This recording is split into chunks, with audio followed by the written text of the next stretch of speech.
How to connect Discord account to Riot Games. Hello everyone, welcome back to our channel, and in this video I'm going to show you how you will be able to connect Discord account to Riot Games. So first of all you have to do is just simply open your Discord account, and after that just simply click on the profile icon from the bottom right corner of your mobile screen, and from there just simply locate the settings option from the top right corner, and under the account section you will be able to see the option called connections. Just simply tap on it, and now just simply click on add section from the top right corner again, and over here just simply scroll down and you will be able to see the option called Riot Games. Just simply tap on it,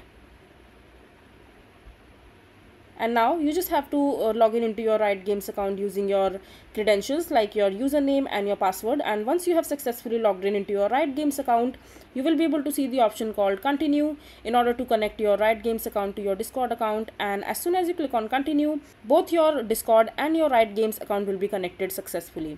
So yeah, this is basically how simple it is to connect your Discord account to Riot Games. I hope you find this video to be helpful. So that is it for this video. If you find this video to be helpful, make sure to hit that like button and don't forget to subscribe to our channel for more such informative videos, and I'll see you the next time.